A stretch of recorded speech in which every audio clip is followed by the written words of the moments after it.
पिछले एपिसोड में आपने देखा कि परमेश्वर ने किस प्रकार संपूर्ण सृष्टि की रचना की। उसने आकाश के पक्षी और जीव जंतु को बनाया और उसने पहले मनुष्य को मिट्टी से बनाया और उसके अंदर जीवन का सांस फूंका। और परमेश्वर ने पहले मनुष्य का नाम आदम रखा। फिर परमेश्वर ने आदम की पसली निकाली और उससे औरत को आदम की पत्नी होने के लिए रचा। और परमेश्वर ने आदम हवा को अदन की वाटिका में रखा, जहाँ कोई पीड़ा और मृत्यु नहीं थी। परमेश्वर ने आदम से कहा कि तुम हर एक पेड़ का फल खा सकते हो, केवल एक को छोड़कर। परंतु शैतान, जो दुष्ट आत्माओं का प्रधान है, उसने हवा को परीक्षा में डालने की कोशिश की और उसने वह फल तोड़ा और खाया और उसने अपने पति को भी दिया। उसी क्षण उनका संबंध परमेश्वर से टूट गया, क्योंकि परमेश्वर पवित्र है और उसकी आज्ञा तोड़ने वाले उसकी उपस्थिति में नहीं रह सकते। परंतु परमेश्वर बहुत दयालु है, उसने मनुष्यों से प्रेम करना नहीं छोड़ा। परमेश्वर ने मनुष्यों को अपनी संगति में वापस लाने का रास्ता पहले से ही तैयार कर रखा था। उसने भविष्यवक्ताओं पे प्रकट किया कि एक कुंवारी गर्भवती होगी और एक पुत्र जनेगी और उसका नाम यीशु होगा। परमेश्वर का वह पुत्र लोगों को उनके पापों से मुक्त करेगा। और परमेश्वर ने आज से करीब 2000 साल पहले जिब्राइल स्वर्गदूत को मरियम के पास भेजा। अब आगे देखिए। भयभीत ना हो मरियम, आप पर परमेश्वर का अनुग्रह हुआ है। आप गर्भवती होंगी और एक पुत्र उत्पन्न होंगे और आप उनका नाम यीशु रखना। ये कैसे हो सकता है? मैं तो कुंवारी हूँ। पवित्र आत्मा आप पर उतरेगा, इस कारण वो बालक परम प्रधान परमेश्वर के पुत्र कहलाएंगे तथा उनके राज्य का कभी अंत न होगा। नासरत नगर के सब लोग सुनो कि कैसर अगस्तुस की आज्ञा से गलील और यहूदिया प्रांत के सभी निवासियों की गिनती होगी। इसलिए सभी लोगों को अपने प्रांत में जाकर शीघ्र ही नाम दर्ज करवाना होगा।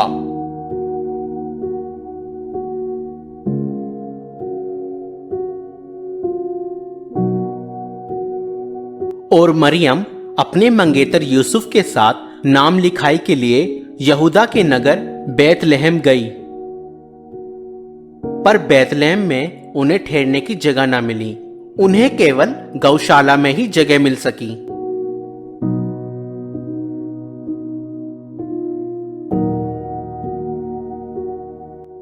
देश के उस भाग में कुछ चरवाहे रात के समय अपनी भेड़ों की देखभाल कर रहे थे। तभी परमेश्वर का एक स्वर्गदूत प्रकट हुआ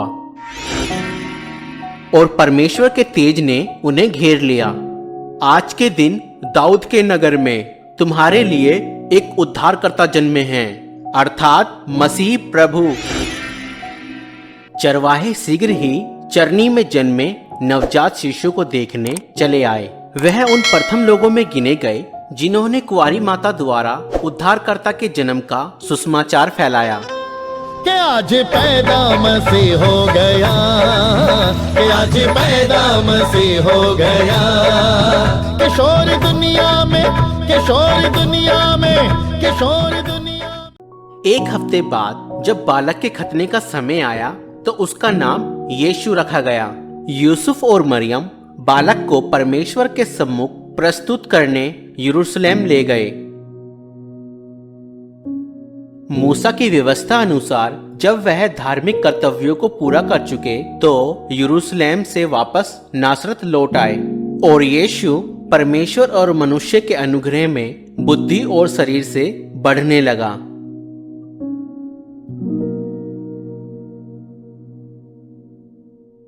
सम्राट तिब्रियुस के राज्य के 15वें वर्ष में पैंतुस पिलातुस यहूदिया का शासक था और हेरोदेस गलील का राजा था। हन्ना और कैफा महायाजक थे। रेगिस्तान में परमेश्वर का वचन यूहन्ना को प्राप्त हुआ और वह यरदन नदी के आसपास प्रदेशों में पापों की क्षमा तथा पश्चाताप के बपतिस्मे का प्रचार करने लगा।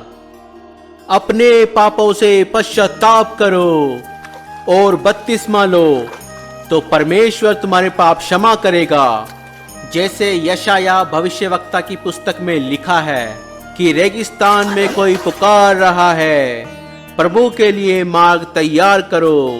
प्रभु की यात्रा के लिए सीधा मार्ग बनाओ। हर एक घाटी अवश्य भरी जाए, हर एक पहाड़ और टीला समतल किया जाए।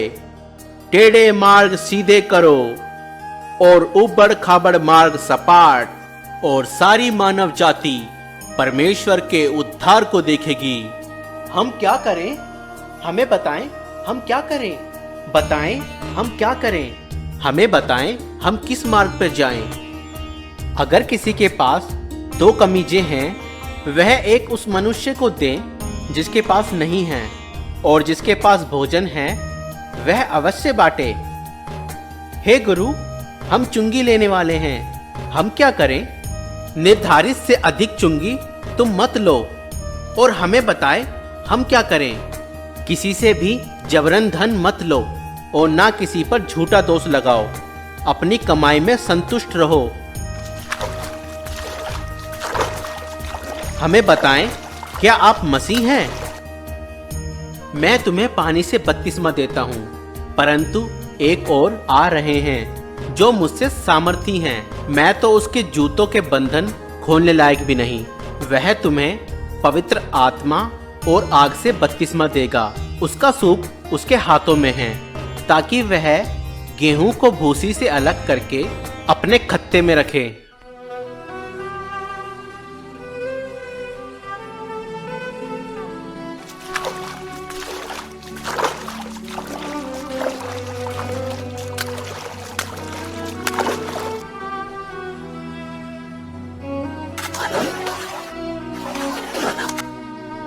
और जब यीशु बपतिस्मा लेकर पानी से बाहर आया, तब पवित्र आत्मा कबूतर के समान यीशु पर उतरा, और स्वर्ग से आवाज आई, तू मेरा प्रिय पुत्र है, मैं तुझसे प्रसन्न हूं। लगभग 30 वर्ष की आयु में यीशु ने अपनी सेवा आरंभ की। पवित्र आत्मा से परिपूर्ण प्रभु यीशु यरदन से लौटे। आत्मा से प्रेरित 40 दिन तक जंगल में रहे। शैतान उनकी परीक्षा करता रहा। इस बीच उन्होंने कुछ नहीं खाया।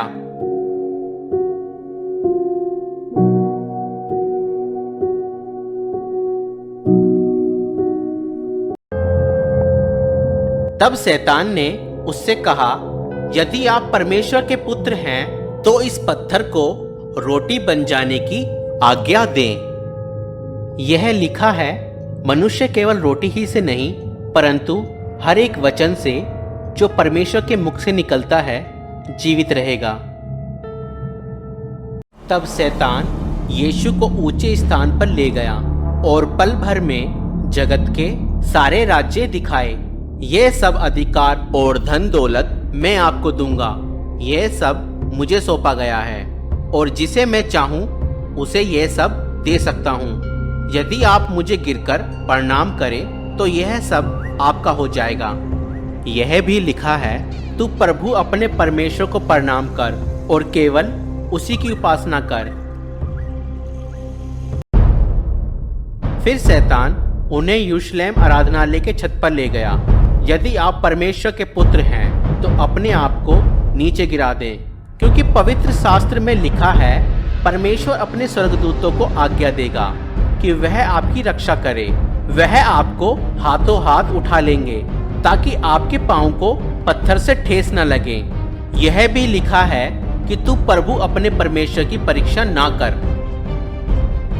फिर यीशु नासरत आए, जहां वे पले बड़े थे। सब्बत यानी कि विश्राम के दिन नियम के अनुसार वह आराधना भवन गए, और उनको यशायाह भविष्यवक्ता की पुस्तक में से एक भाग पढ़ने को कहा गया।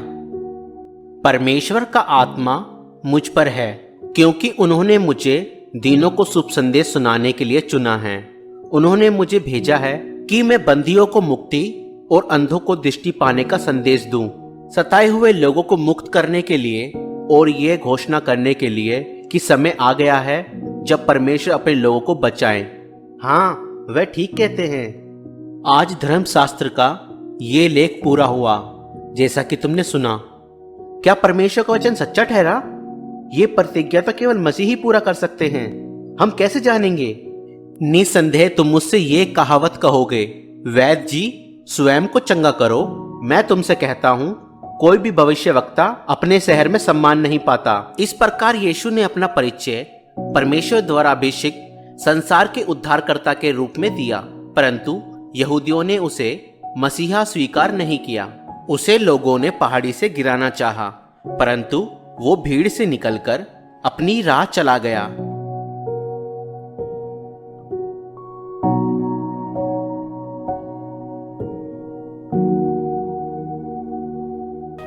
देखो देखो कोई आ रहा है, कैसा जलवा मसीह आ रहा है। देखो देखो कोई आ रहा। तो दोस्तों, अगर आपको ये वीडियो पसंद आई तो इस वीडियो को लाइक करें, और अगर हमारे चैनल पर नए हैं तो हमारे चैनल को सब्सक्राइब करें। Thank you.